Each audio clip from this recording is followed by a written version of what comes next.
can you talk a little bit about kind of going back to the bidding process and, oftentimes when people are looking to have a project done on their home, they're looking for bids from multiple different contractors and companies.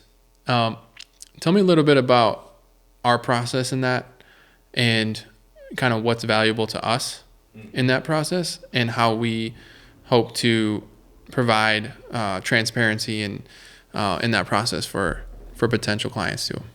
So we like to tell people right up front how we go through the cost structure right when they make the first call as a prospective client coming in via maybe our website or a phone call. And when they talk to our sales manager right away, they find out that we have a small fee to get essentially into the system with the goal being we want committed people that want to work with us. We want to work with you type of mentality. So a small deposit Yeah. to get the process started essentially. Yeah. And then they have a call or a Zoom call, phone call or Zoom call, or it could even be a sales call in some instances. Of course, again, being COVID sensitive, we want to make it work for whatever will work for the individual. And we essentially assess what kind of project this might be. But to set that up is like the next step. So initially, we're providing information, like trading information, like through a survey that we send to the client, especially on large remodels or new homes. And they can take that survey and start to give us information about their project so that when we quote it, it'll be much more accurate.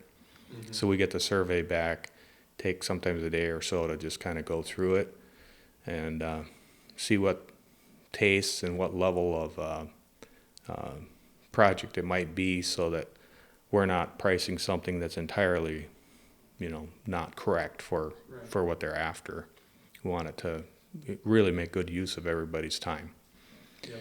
So then after that, we're able to give what I call a plus minus 10% budget.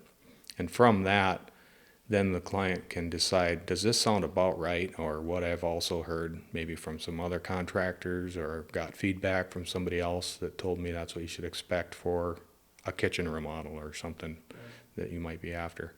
And from there, then we set up like that site visit, design consultation visit, and that's, the next step. From there, then we go to the intent to build process, which is another step. And then from there, we literally are doing the design with a design agreement. That's part of within the intent to build. And with the design, we can get accurate pricing from our subs and vendors. Mm-hmm. And then with that, we can literally go to contract. So if you're asking for just some simple thing like a deck, all of this gets compressed into, one or two steps. Mm-hmm. But if you're talking about a full-scale major remodel or a new home, then it's going to be that 4 to 5 steps of interactive and iterative work. Yeah, and someone might ask why a deposit? Why can't I just get an estimate for free? But I think in knowing our company and what I've seen so far, everything we do is in order to enhance the customer experience and to make this not only a more enjoyable experience for them, but also a more enjoyable experience for us. We want it to be a mutually beneficial arrangement for everyone. And by having that deposit, it gets a skin in the game from the potential client right away. And it gives us that motivation to enter in and really commit ourselves to this as well. And I've seen that happen already. And also, I think I've seen too where people really appreciate the transparency of the bidding process and how we go through it. You might have people who come with a lower bid from another contractor, but still choose to work with us because of how transparent we've been with them. Right. You've seen that, right? Yes. In fact, one project that I recall that we actually were middle out of 3 bids. It was just for that reason, like you said, the transparency, the detail that we provided about each phase of the project from start to finish that resulted in us doing the project. Mm-hmm. And they were completely transparent with me as well and said that that's why we have you here today, Right. to sign, the papers and get moving ahead on it.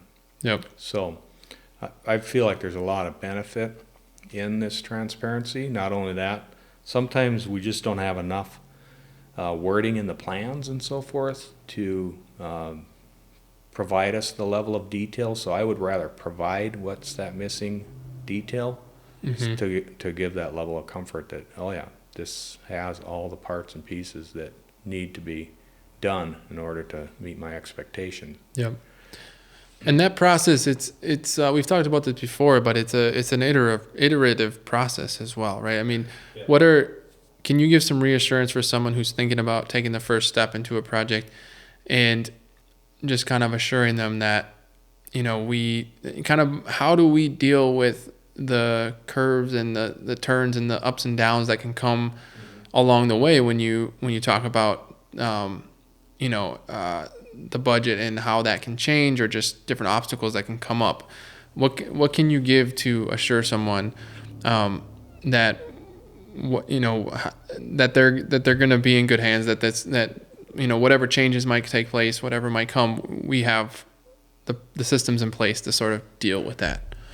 Right. So a lot of it has to do with the fact that we've been doing this a while. So especially in the remodeling world, you look at a wall and you don't know what's behind the wall, and you're going to tear that wall out because it's going to open up a space that was, built 100 years ago now on this wall, and it's going to be between the dining room and the kitchen. Yeah. So now that's going to be replaced by a peninsula, let's say, and there's pipes and wires, and we have a pretty good idea of what's in there.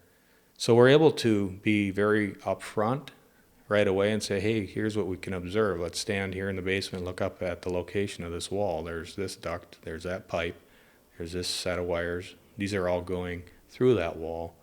So I have my subs know going into it very clearly that there's all these things to contend with, rather than just having your head in the sand and saying, no, I'm just going to deal with it once we have the wall open, because I don't want to even speculate what's in there. I mean, in other words, doing a little bit of forensic work ahead of time, and then alluding to that in the contract language that, hey, we have the ductwork that's in that wall accounted for. We have the pipes for the upstairs bathroom accounted for, and the wires and so on.